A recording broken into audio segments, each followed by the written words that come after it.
What's up, guys? Welcome back to Passion to Profit, the #1 show giving you the keys you need to succeed and teaching you how to take your passion and turn it into a profitable business. My name is Asia and I'm so excited for today's show. We're going to talk about some really great things, including how to stay organized in your business. So let's go.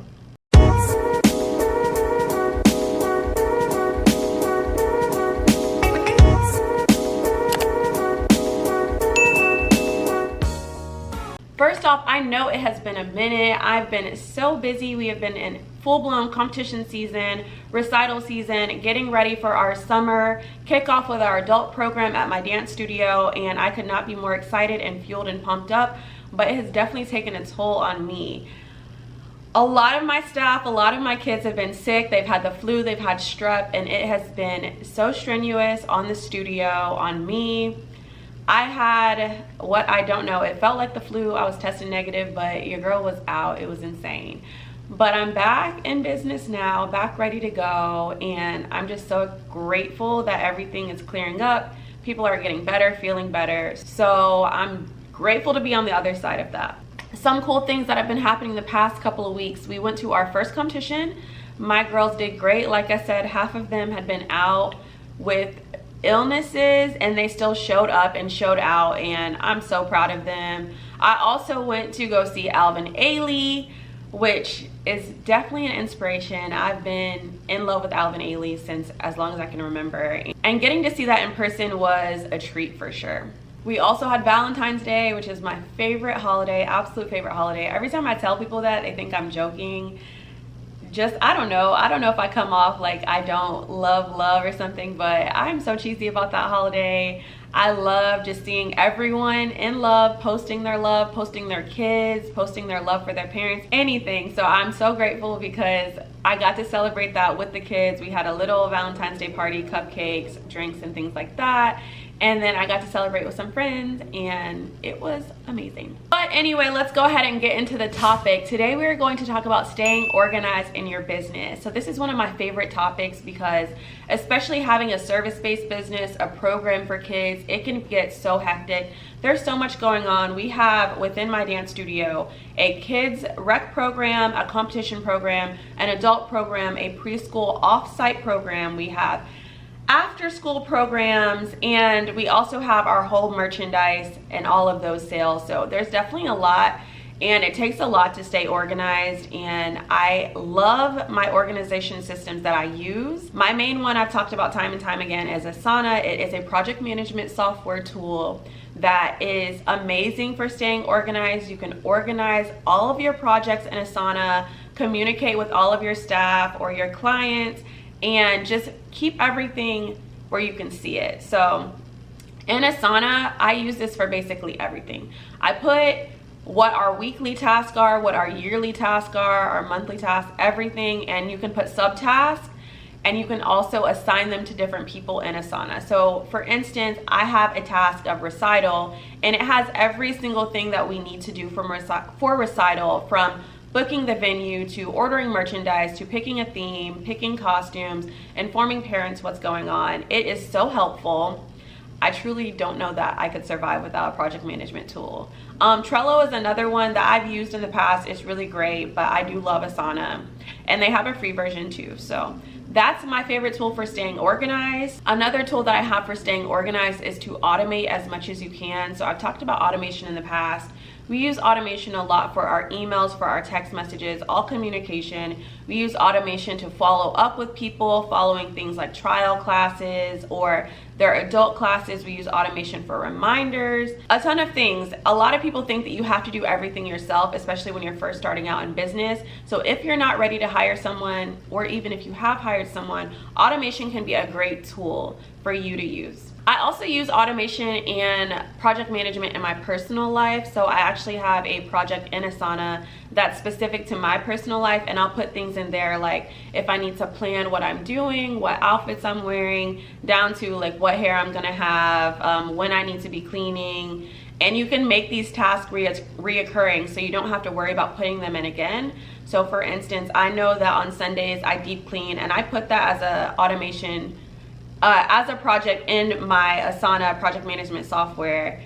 just remind me every week, this is what I need to be doing, these are the tasks that I need to do, because it can be really easy to let your day slip away from you, to forget what day it is, to forget what you need to be doing. And I know for me, if something slips in my personal life and if things are not organized and done in a timely manner, it starts to affect how I do business. So you can also use that to organize things in your personal life. Another tool that I use to stay organized is block scheduling. I have talked about block scheduling before, but I actually use the app called Structured. It's really good to structure your day and to just make sure that you have everything blocked out. So I'll set up my day, and you can again make this reoccurring, so you can just make adjustments as needed. But I know, for instance, I usually start working on admin at 10 a.m. I have that in my block scheduling, 10 a.m. to 2 p.m. admin. I'll have 8:30 to 9:30 working out, and I have my teaching hours in there as well. So I block off those things to just make sure that, and remind myself when I should be doing admin, workout, cleaning, driving to the studio, things like that. I know it seems silly, but again, these things help me stay organized and make sure that I stay on task. It also has a reminder, so a lot of the times if you're working out or if you're working and doing admin, you might not realize, okay, it's 2 p.m. you need to go ahead and get ready to go to the studio, or it's 9:30, okay, you need to leave if you're gonna start admin at 10 a.m. So those are things that I use to stay organized and just make sure I'm staying on top of my task. All right, now it's time to get into the dance spotlight. As you can probably guess from my intro, my dance spotlight this week is our first competition. And I'm gonna talk about how I kept my kids energized leading up to the first competition. So naturally, people are always excited and hyped to get to the first competition in a dance class, in a dance studio.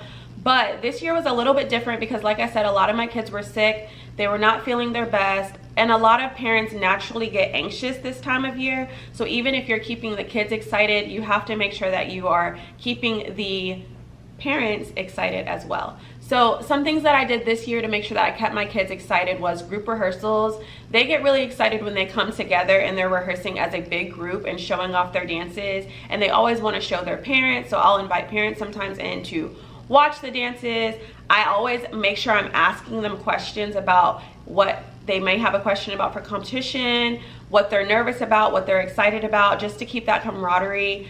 We have a chant that we often do, especially leading up closer to competition, that keeps them excited. And then communication. I make sure that I'm communicating everything with my parents, with my kids, so that nobody has questions because it's already a really hectic time. I also make sure I'm talking to kids about the importance of rest, nutrition, and making sure that they are doing things to take care of their body after their dance classes or competition. A lot of kids have never really had lessons on how to take care of their body after dance class, making sure they're foam rolling, making sure they're massaging themselves, making sure that they're icing properly.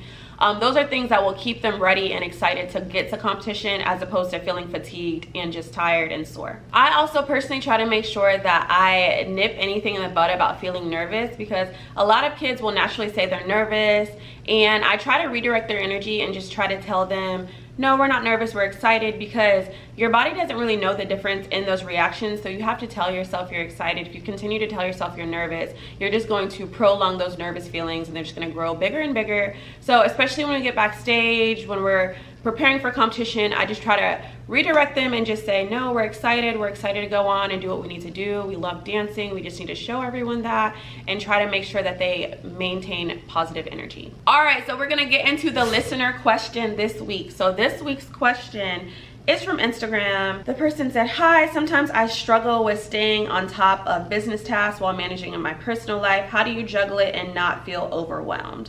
So this is definitely something that it's been a journey to get to, because of course when you first start out your business, you want to be working all the time. You assume that if you don't respond to someone right away, you're going to lose clients.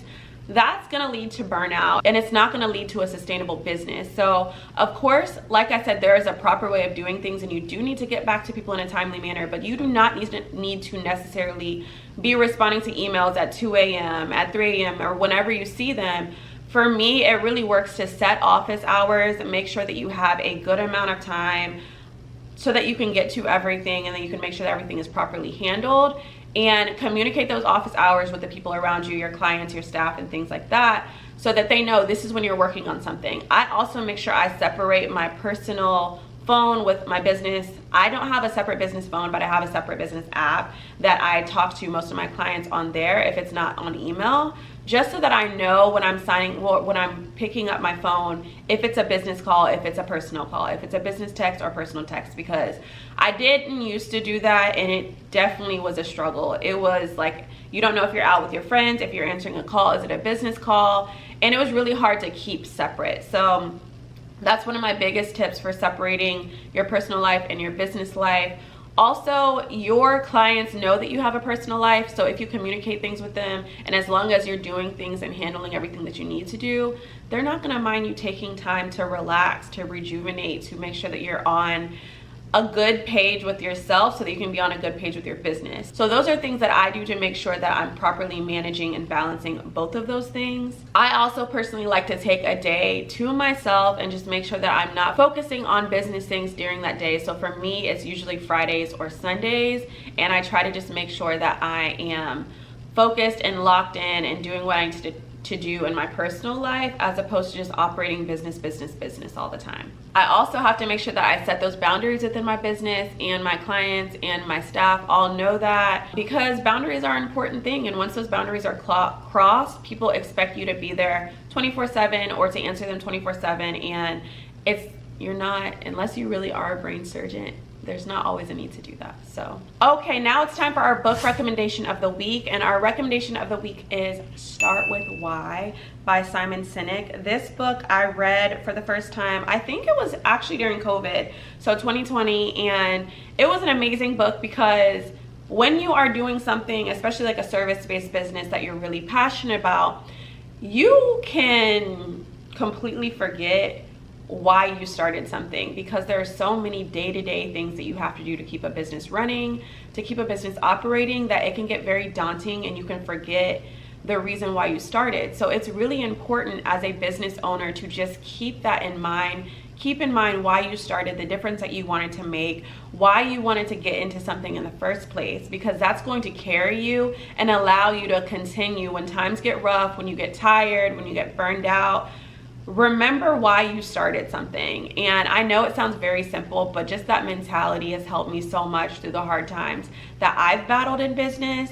So that's definitely something that I like to remind myself of. I think I've spoken on this a couple of times, but especially when I'm teaching, there's something specific and a part of my warm-up that I do that I just like to remember to inhale, exhale, and remember why I started, so that I do not miss the moment that I'm in and the impact that I'm making in people's lives. Okay, so our dance break of the week, or my personal moment, I'm gonna talk about how my divorce fueled my business. So if you don't know, I went through a divorce last year. It was finalized, and it was really hard for me to operate my business during my divorce.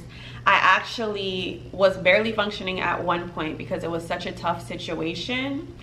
But hindsight, I do like to go and find the silver lining in things and realize what that experience taught me.